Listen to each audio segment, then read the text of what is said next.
Hello there, I'm John O'Dwyer, the founder and CEO of Ruleguard, and it's my great pleasure to be here today with Priscilla Gaudoin, who's our head of risk and compliance. We're going to have the opportunity to have a chat about some topics in the area of CASS governance, which is very close to our heart because that's where the company started out, helping our clients in the financial sector back in 2013-14.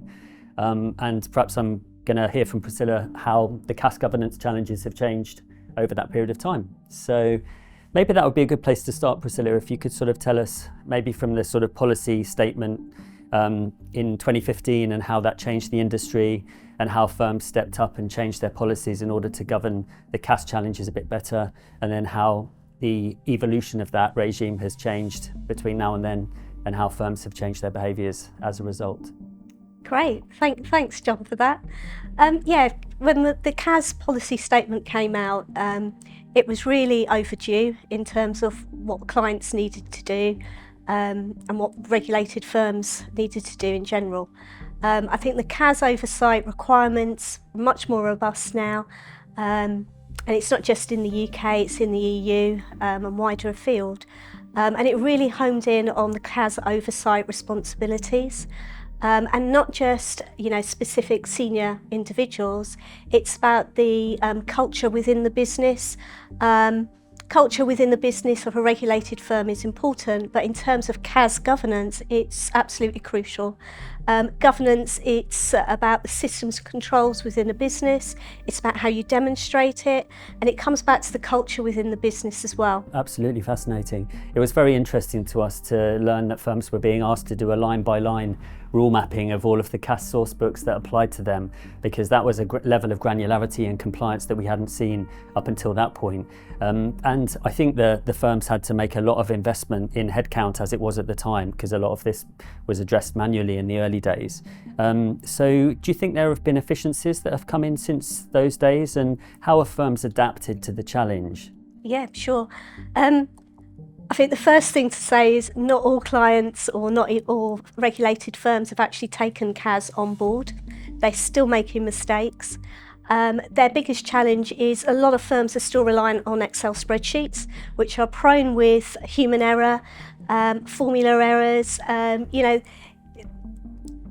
The regulator's really pushing regulated firms to go towards technology and to use that and leverage it as an opportunity to make their processes more robust, but also to automate things. So if you think about CASS governance for a moment and you think about what are the key elements of that, you're talking about the infrastructure of understanding what rules apply to your business as a CASS firm. So you want to map those rules to your CASS processes. You also want to know what your CASS controls are and map those to your processes, also incorporating your risks as well. But to bring that all together, it's about the CASS culture within an organisation. And if you think about the four key elements of CASS governance, it starts with the culture. So you've got to make sure you've got the right CASS culture within the business. That's about accountability. So it's about making sure that you map your roles and responsibilities to your CASS requirements. So, the key elements are know what rules apply to you, understand roles and responsibilities, so you've got accountability, not just at the senior manager level for the CASS SMF 18, but the board level who are responsible for risk management. You've also got individuals. So individuals may not be the senior manager responsible for CASS oversight, but their role may include certain CASS duties, so those need to be captured. And the other side of it, the risk management side, and again, this feeds into the governance process and feeding up to the board and reporting, is knowing where those CASS risks lie. So you want to make sure you've got those all mapped out. You look at your CASS processes and you identify where the actual and potential risks are to your CASS requirements. And you need to make sure that you've got those documented. And if you can do that using technology, for example, you can have a full audit trail. And that is the value add of these, not just the new requirements, but also building that into your processes, embedding CASS compliance into your day-to-day business activities. With the SMF 18 and the clarity around the senior managers regime, I think it's got a lot more, it's got a higher profile and there's a lot more accountability for it. because the senior managers regime requires individual responsibility, and it's just that little bit more robust, it almost crying out for a separate person to be the SMF 18. Right, okay. That's how I view it, definitely. Yeah, well, certainly, the scrutiny around the SMF regime does seem to be quite intense compared with what we saw before. I'm also interested in the sort of the labour that goes around proving that you comply with CASS, because when we were going into the banks in the early days, we were seeing CASS committees and CASS teams numbering like 10, 15, 20 people in some of the biggest banks. And I don't think we see that size of CASS team quite so much anymore. So is that because the firms have right-sized the headcount, or is it because technology is being used more widely, or what do you think is driving that particular sort of headcount movement that we're seeing?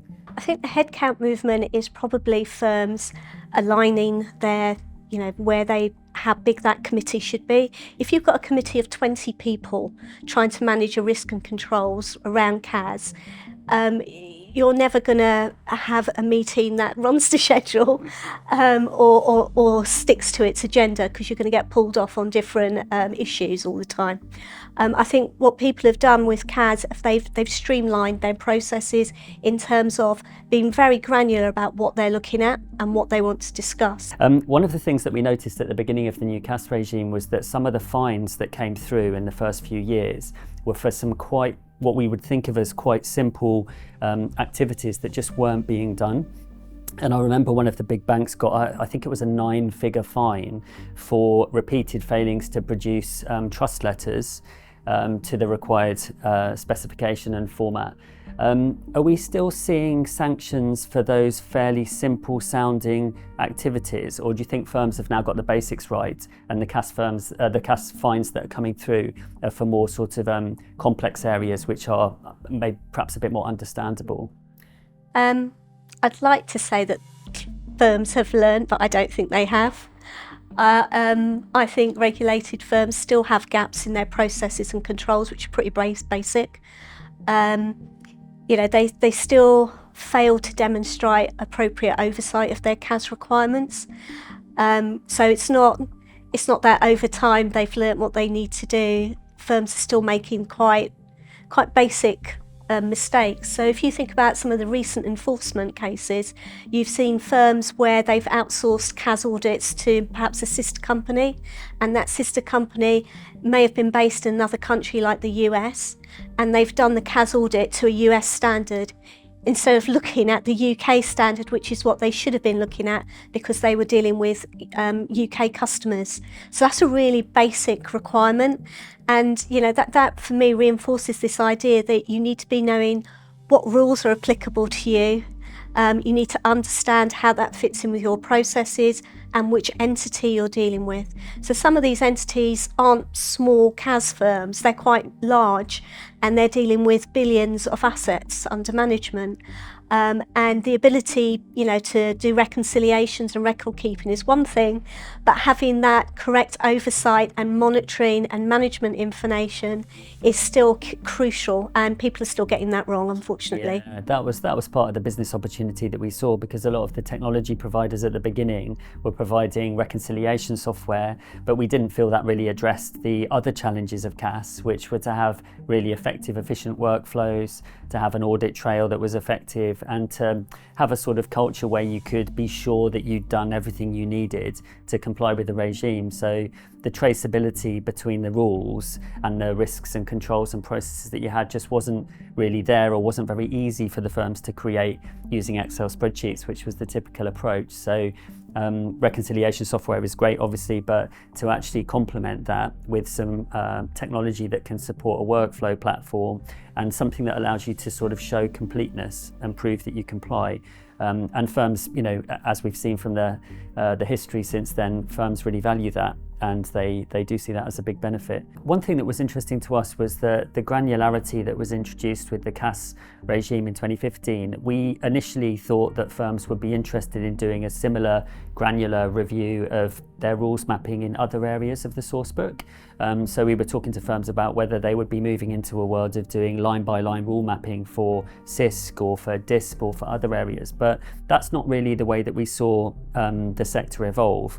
And it feels like CASS is still the most granular requirement where you must have a line-by-line approach. Well, it's been a great pleasure to talk to you today, Priscilla. Thanks so much for spending this time. I know that we work together, but it's so rare that we get a chance to actually talk about some of the interesting areas that are perhaps not, involved in our day-to-day routines, but it's fantastic to be with you and chat to you today. So thank you for your time. Oh, thank you. I think that we've had a really good chat. It's been very enjoyable. Thank you.